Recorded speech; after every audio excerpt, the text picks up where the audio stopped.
Yo, what's going on, guys? Welcome to our review on Dragon Ball Super. Pretty simple. I'm not gonna like go super into it and just kind of give my thoughts on it. An actual review. So overall, let's get to it. I actually thought this movie was pretty decent for what it was. I didn't have like my expectations of this movie was gonna be trash or this movie was gonna be fantastic. It kind of met the middle and then a little bit exceeded my expectations for like what it was. Because a lot of people like to complain about shit for no reason, and I just thought, when I first saw it, because this is the first time I ever saw it, I finally got around to it. I think over a year now it's been out, and sure enough, I was like, oh, it's a different art style. It's really good. Sense of they're trying something new, and I can't blame them for trying something new. You look back at DBZ Broly, everyone hated that movie because it was different art style. They looked weird. And then all of a sudden now there's a wave of, oh, I love this movie. I love Broly. I think the Broly movie was fantastic. But what this does is retcon a couple of things that I really kind of get confused with. It makes me forget how long it's been since I've watched DBZ and just Dragon Ball in general. But overall, like, I thought the movie had its great points, it had its low points, but more importantly, it was just an all right watch. I mean, for me to buy this, I bought it. It was like 80% off. So instead of paying like the $20 or like the $25 was to own it, it was like $4.99. So I'm like, let's put it on. Let's see if we can make a review out of it and see what happens. So sure enough, I did well worth the $4.99. Take it any day. I do like the things that they do with it. Like when they did the flashbacks, I was actually pretty amazed why we don't get that kind of animation. Like these screenshots of and these kind of reanimated styles of Dragon Ball really brought back a lot of memories. And then they redid it with Dragon Ball Z, and I thought it was super super dope. And I just thought, why can't we get that in like a reboot kind of way? Like kind of like how you gave us Kai, kind of modernizing a little bit of the animation cells and all that stuff. Why don't you give us a Dragon Ball Kai in that art style and then give us a new Dragon Ball Z in that art style? Guarantee you taking my money. Basically, like the premise of this story is that the Red Ribbon Army's leader, Dr. Red, and he was dead. He's dead. He has a son. I think his name's Maroon, something shit like that. Magenta, and Magenta's basically been funding the Red Ribbon Army through Red Pharmaceuticals. Sure enough, they figured out that Dr. Gero has a grandson. And basically, he's way smarter than Dr. Gero ever was. Apparently, 5 times smarter than he was, because I'm 24. That dude had his first doctorate at the age of 8. This dude was amazing. Sure enough, he makes 2 more androids because he's more of a superhero kind of esque dude. That's kind of like the theme going on, like superhero to a degree. And sure enough, I didn't find those 2, Goro 1 and 2. I didn't find them like oh my god, like rolling my eyes. I thought they were really really good. I thought they were written really cool because they're supposed to be the good guys, but they're doing bad guy things. I don't know if that's a trope or whatever, but I thought that was really really good and stuff. So that was like a big part that I really liked from it. And then overall, just the animation style was just there for me. I really enjoyed it. But overall, like it's the sense of like this is the first movie we've had in a long time where it's not Goku or Vegeta or both that are like main screen time in the movies. Yeah, we do get them. We do get them at the end credits, and then we do get them. I believe the entire screen time was maybe like 5-10 minutes, and then everything else was just Piccolo, Pan, Gohan, and like a couple pieces of Bulma. So I was actually pretty shocked that this was a really good turnout for me. That's where I put like the scale of the movie, because before I really had this movie as like a mid, but then like seeing them kind of write without Goku, like them battle without Goku and Vegeta, pretty much not depending on them, was actually something I really enjoyed with it. Because remember in Dragon Ball Z, Goku, the whole point of Goku teaching them fusion, Goten and Trunks, I'll get into them in a minute, was that there's going to be a greater evil than Majin Buu. We have to train the next generation so they can uphold, what we have to do, Obviously, people get old. And sure enough, Goku was teaching Goten and Trunks that, hey, well, you guys have to defend this world. I can't do this by myself. Ultimately, they weren't ready. Goku ended up saving the world, I guess. But still, it was a nice little gesture to like, hey, we're not gonna really have Goku here. He's gonna have like comedy moments, and that's really about it. Like on that side of it. More importantly, it's just like the whole Gohan aspect of it. I think the transformation was cool. I really just was kind of like with it. It's all right for what it is. I mean, if there was like maybe 20 minutes left in the movie, but by the time he was in the beast form, he was just like, yeah, there's like 8-10 minutes left here.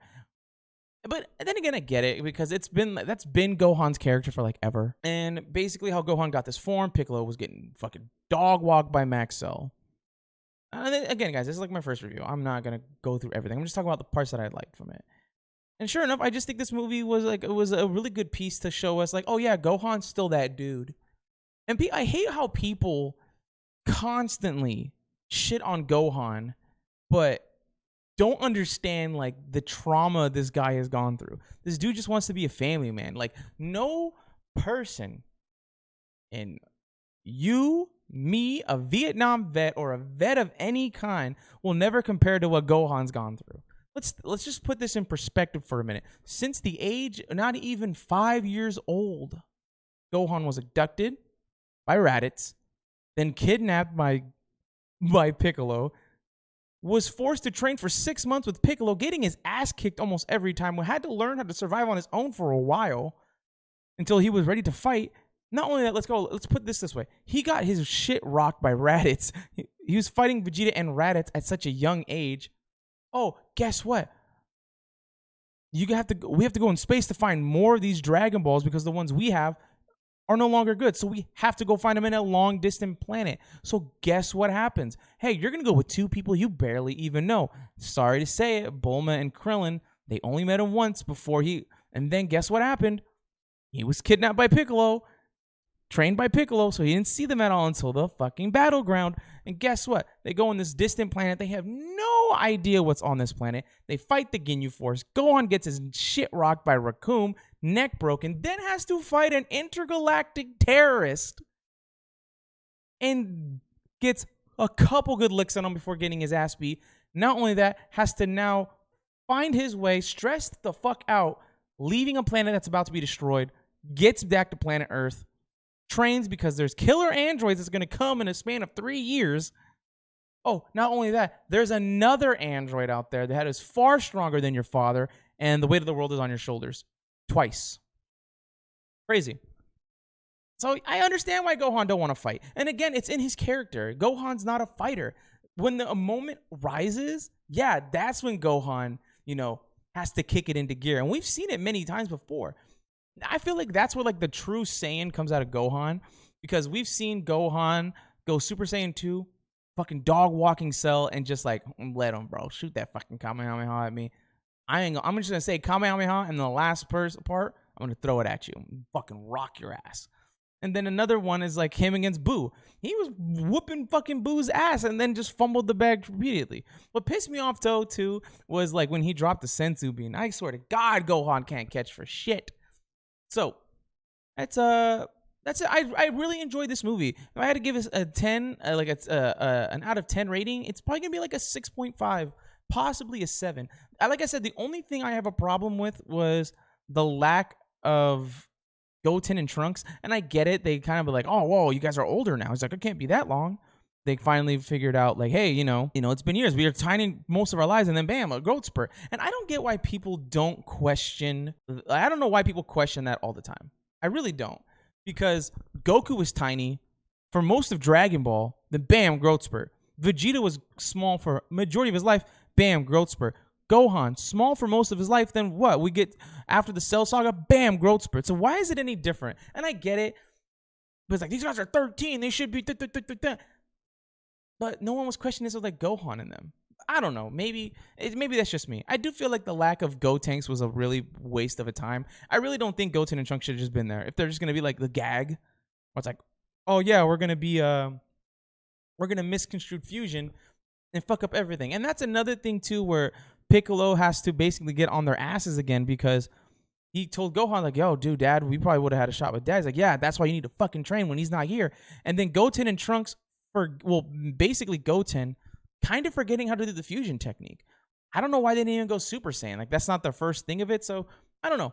All I know is this, like, the reason I'm kind of like slightly disappointed in this movie is because eventually this is going to get adapted into Super, like the anime. I don't want to rewatch this.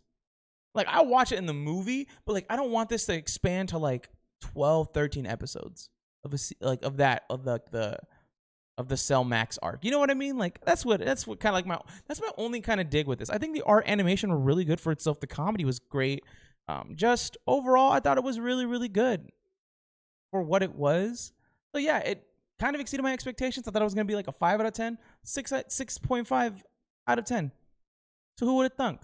But if you guys like this, make sure to like, comment, and subscribe. And also, if you guys like, we're gonna be having a Patreon very soon, and I'll be able to show these movies to you guys. So after every review, I'll show you guys highlights to see what you can get on Patreon. But right now, make sure you guys like, comment, and subscribe, and stay tuned every week for our podcast. See you guys next time. Peace.